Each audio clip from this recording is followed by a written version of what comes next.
Ok, esta mañana leyendo los comentarios me encontré con un comentario que me pareció interesante y quise traerlo aquí al video. La persona dice algo así como Estados Unidos tiene una deuda gigantesca, más de 38 trillones de dólares, es decir, unos 38 mil billones de dólares, que es impagable y que la solución estaría en expandirse, en anexar territorios con recursos. Incluso menciona Groenlandia y dice que eso fortalecería el dólar. Ahora vamos por partes, porque aquí hay cosas ciertas, cosas incompletas y otras donde hay que frenar un segundo y pensar. Y ya les voy a decir de qué se trata. La deuda sí es enorme, ridículamente grande. Y cuando alguien dice eso es impagable, pues yo entiendo perfectamente de dónde viene esa sensación. Pero ojo, cuando hablamos de un país como Estados Unidos, la deuda no funciona como en tu casa o en la mía. Estados Unidos no tiene que pagar esa deuda mañana. ¿No? La deuda se refinancia, se mueve, se estira, mientras el mundo siga confiando en el sistema. El problema no solamente es el número, es la confianza. Ahora viene la parte interesante del comentario. La idea de que expandirse territorialmente, controlar recursos podría solucionar el problema. Y aquí es donde pues mucha gente se equivoca, no por mala fe, sino porque suena lógico. Suena lógico decir, bueno, más tierra, más recursos, más riqueza, pero eso no funciona así hoy. Estamos en una economía globalizada, anexar territorios no fortalece una economía moderna, la debilita porque genera sanciones, rompe alianzas, espanta inversión, crea incertidumbre y eso es veneno para el dólar. De hecho, hablemos del dólar porque, bueno, el comentario dice algo clave, que el dólar se fortalecería. El dólar no se fortalece por tener más territorio, se fortalece por confianza, se fortalece por estabilidad, se fortalece por reglas claras, por instituciones creíbles. No por alguien que dice hoy una cosa y mañana dice otra, no por alguien que dice hoy te voy a poner 50% de aranceles, pero a los 8 días recula o hace taco Trump. Captain, Wall Street analysts have coined a new term called the taco trade. They're saying Trump always chickens out on your tariff threats, and that's why markets are higher this week. What's your response to that? I kick out. Chicken out. Si Estados Unidos empieza a actuar como una potencia expansionista, volviendo al comentario, como una potencia expansionista del siglo pasado, el dólar no subiría, el dólar empezaría a ser cuestionado. Y ahora tengo que detenerme un segundo en una palabra que se usó ahí en el comentario. Lebensraum. No lo voy a decir para atacar a nadie ni para señalar, pero esa palabra tiene una carga histórica muy pesada. Es un concepto que se usó para justificar expansión territorial a cualquier costo.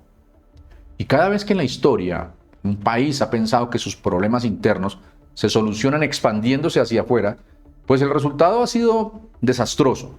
Incluso si hablamos específicamente de Groenlandia, la idea de que sus recursos pagarían la deuda de Estados Unidos pues no es realista. Explorar, extraer, transportar, procesar, eso cuesta billones de dólares y aparte cuestan décadas. Eso no es de un día para otro, no es una tarjeta de crédito con límite infinito.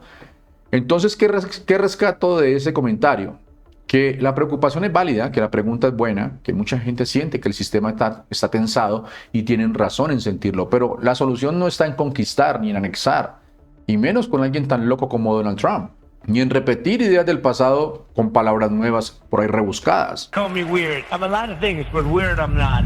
Y quiero decir esto para cerrar este bloque. Aquí leemos los comentarios no siempre para decir sí, tiene razón, sino para pensar juntos, porque bueno, a veces cuestionar una idea pues no es despreciarla, es tomarla en serio. Ok, y ahora miren este otro comentario, porque este va por otro lado, pero también es muy bueno. La pregunta es básicamente esta. ¿Tiene sentido que Europa tenga deuda en dólares? ¿Tiene sentido que Europa use el dólar para sus transacciones económicas? Y remata con algo clave.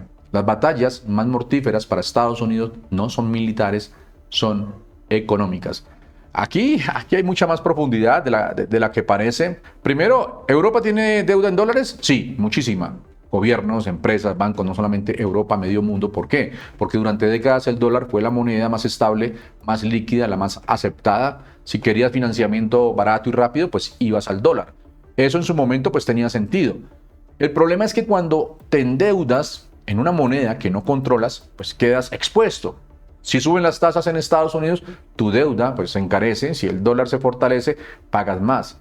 Si hay sanciones, presión política, quedas atrapado. Y Europa lo está empezando a entender ahora.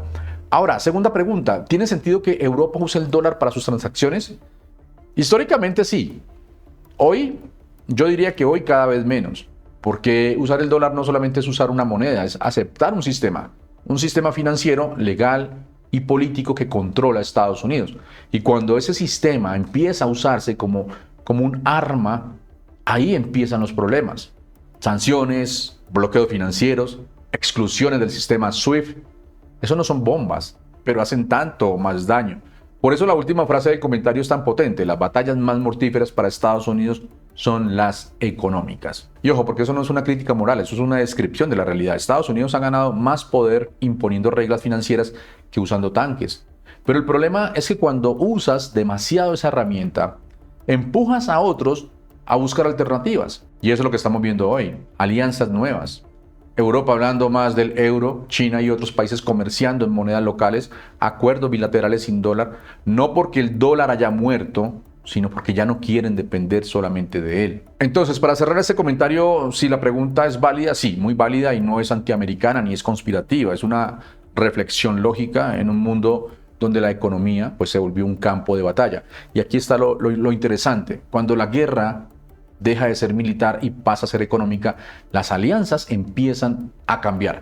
Por eso es que me gusta leer estos comentarios, porque a veces, bueno, la audiencia no solamente reacciona, piensa, y eso eleva el nivel de todo este debate. Miren, esto ya se está diciendo oficialmente, no por un país, sino por varios. Dinamarca, Finlandia, Francia, Alemania, Países Bajos, Noruega, Suecia y el Reino Unido publicaron una declaración conjunta, aliados, países OTAN, socios históricos de Estados Unidos, y el mensaje es bastante claro. Dicen que están comprometidos con la seguridad del Ártico, que no buscan confrontación, pero luego viene esta frase. Atención a la frase. Las amenazas arancelarias socavan las relaciones transatlánticas y amenazan con una peligrosa espiral descendente. Esa frase no es menor. Cuando países aliados empiezan a hablar de espiral descendente, pues no están exagerando, no están haciendo una política interna, están diciendo esto ya nos está afectando a todos. Y fíjense en algo importante, no están hablando de guerra, no están hablando de tanques, no están hablando de misiles, están hablando de economía, o sea, de aranceles, de presión comercial, de decisiones que poco a poco van erosionando la relación. Y esto conecta directamente con lo que hablábamos antes. Las batallas más duras hoy pues no siempre son con militares, son económicas, son financieras y son de confianza. Ok, vamos a cerrar este capítulo de hoy y quiero cerrarlo con esto que acaba de publicar Donald Trump. Es muy reciente, lo publicó ayer, 17 de enero. No es un post cualquiera, tiene miles de respuestas, miles de reacciones, miles de interacciones, porque toca algo muy sensible. Donald Trump vuelve a insistir en la compra total de Groenlandia, dice que Estados Unidos lleva más de 150 años intentándolo, dice que ahora es más necesario que nunca por temas de seguridad, por sistemas de defensa, por la llamada cúpula dorada que quieren construir. Hasta ahí uno podría pensar, bueno, estrategia, geopolítica, defensa, pero luego viene el tono y ahí es donde cambia todo. Porque Trump dice que Estados Unidos ha subvencionado a Dinamarca y a Europa durante décadas, que no cobrar aranceles fue básicamente un favor y que ahora Europa tiene que retribuir. Esto es importante porque aquí ya no se está hablando de alianzas, se está hablando de una deuda moral, de yo te protegí, ahora tú me debes. Y cuando la política exterior empieza a expresarse así, pues el lenguaje cambia y las relaciones también cambian. Después viene otra capa todavía más delicada. Donald Trump afirma que China y Rusia quieren Groenlandia, que Dinamarca no puede hacer nada y que solamente Estados Unidos puede garantizar la seguridad. Bueno, ese argumento pues no es nuevo en la historia, es el argumento del Salvador imprescindible. Y finalmente pues llega la parte económica, aranceles del 10%, luego del 25%, condicionados, atención a esto, al comportamiento político de países aliados. No de países enemigos, de países aliados. Y aquí es donde todo conecta con lo que ya vimos. Con la declaración europea, con la palabra espiral descendente, con la idea de que las batallas pues ya no son militares, sino son económicas. Porque al final esto no solamente es Groenlandia, esto es usar comercio, aranceles y seguridad como un solo paquete de presión. Y por eso este capítulo fue distinto, no para decir esto está bien o esto está mal, en blanco y negro, sino para mostrar un patrón de comportamiento, un patrón donde la economía se vuelve arma, donde la seguridad se usa como argumento y donde los aliados empiezan a preguntarse hasta dónde llega esa lógica. Y cierro con esto, no estamos viendo una ruptura inmediata, estamos viendo desgaste y los grandes cambios en la historia pues casi nunca empiezan con explosiones, empiezan con declaraciones, con aranceles, con desconfianza, con todo lo que ya se habló antes. Eso es lo que quise poner hoy sobre la mesa. Si les gustó este análisis que fue algo diferente, pues bueno, ya saben, suscríbanse, comenten, compartan, den like, también debatan porque yo no tengo la razón absoluta en todo esto. Simplemente investigué un poco y me dateé sobre lo que había escrito las personas ahí en los comentarios. Nos vemos en el próximo video de la jugada política y nos vemos en el próximo video. Hasta pronto.